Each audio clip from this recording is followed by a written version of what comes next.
Saludos chicos y bienvenidos a su curso de Elementos de Semiótica para el Diseño. En esta sesión hablaremos de antecedentes históricos. Para que podamos entender mejor el estudio de los signos, vale la pena revisar un poco su desarrollo a lo largo de la historia y observar de dónde surgen la comunicación, el lenguaje y la lengua.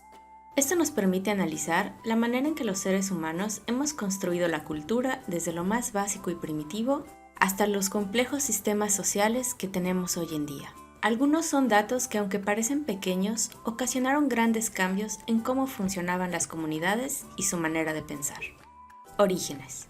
Como hemos mencionado antes, la comunicación de los seres humanos fue desarrollándose desde lo más básico. En un principio, los hombres usaban su comunicación no verbal, como gestos, gruñidos y movimientos corporales. Pero en algún momento de la historia, los humanos relegaron su comunicación no verbal y surgió la comunicación hablada. Existen diferentes teorías de por qué ocurre esto. Algunos dicen que era porque al expresarse de manera verbal, el humano podía estar usando herramientas o cazando. Otros hablan de que en la oscuridad de la noche no era sencillo ver expresiones y movimientos.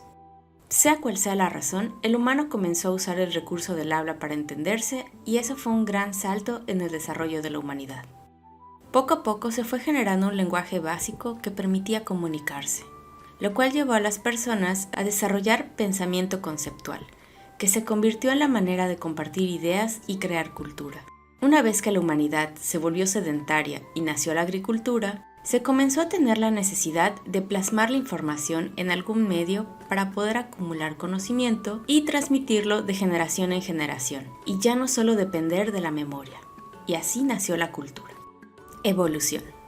Entre los primeros registros de la escritura tenemos a los sumerios con sus placas de arcilla, a los egipcios con sus papiros y a los chinos con el papel. Todos estos tipos de escritura se basaban en abstraer la realidad en pequeños dibujos que representaran la realidad.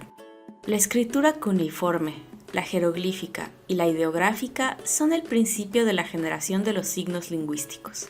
Más adelante, los fenicios se dieron cuenta de que los dibujos tenían limitaciones y crearon el primer alfabeto, que les permite descomponer los sonidos en símbolos, y que si se colocaban uno después de otro podían construirse palabras. A partir de este momento, la lengua escrita vendría a hacer cambios en la sociedad. Si bien la escritura nos permitió almacenar conocimiento, ahora el cambio era que solo algunas personas iban a tener acceso a esta información. Surgieron las jerarquías sociales, la gente que sabía leer y los que no. Las personas que tenían acceso a la información tenían más control sobre las demás. Una vez creado un alfabeto y que toda la vida se volvió más compleja, se vieron en la necesidad de crear normas escritas. Ya la justicia y el orden social no iba a depender del juicio de unos cuantos ancianos, sino que ahora todo iba a quedar estipulado por escrito para que la sociedad pudiera tener las mismas reglas, y en caso de ser necesario, castigo para las infracciones cometidas. En 1754 a.C., la antigua Mesopotamia fue de las primeras culturas en tener un código de comportamiento escrito, que abarcaba varios de los ámbitos de la vida en ese momento como propiedad, pesca, moral, entre otras. Estudio de los signos y los significados. Conforme fue evolucionando la humanidad y la cultura, más avances fueron haciéndose en cuanto al lenguaje. Los griegos y los romanos nos dieron ya la base de lo que serían los idiomas que existen hasta hoy. Comenzaron los análisis sobre el lenguaje y las ideas. Con Platón se discutió sobre si la manera de nombrar las cosas venía de la naturaleza, la physis, y nomos, ley, y se planteó un mundo universal donde las ideas humanas se encontraban. Con Aristóteles se desarrolló el concepto de retórica, los usos y las formas del lenguaje. En el Imperio Romano de Occidente, San Agustín de Hipona, en su obra El Maestro, fue de los primeros que estudió sobre los signos, los significados y su importancia en la vida de las personas. Divide a los signos en naturales y artificiales, o dados, y propone un triángulo para entender el signo, el significante como verbum, el significado como nomen y el referente como res. San Agustín también defendió el concepto del mundo universal, pero a diferencia de Platón, los ubica en la mente de Dios. Más adelante, Guillermo de Ockham fue un fraile franciscano de los primeros que separan la razón de la fe. Sus ideas se basaban en la filosofía nominalista, que negaban los conceptos universales y que simplemente eran nombres producto de la mente humana. Y solo a través de la experiencia particular se podían crear conceptos abstractos. Se le atribuye el principio filosófico de la navaja de Ockham. En igualdad de condiciones, la solución más sencilla suele ser la más probable.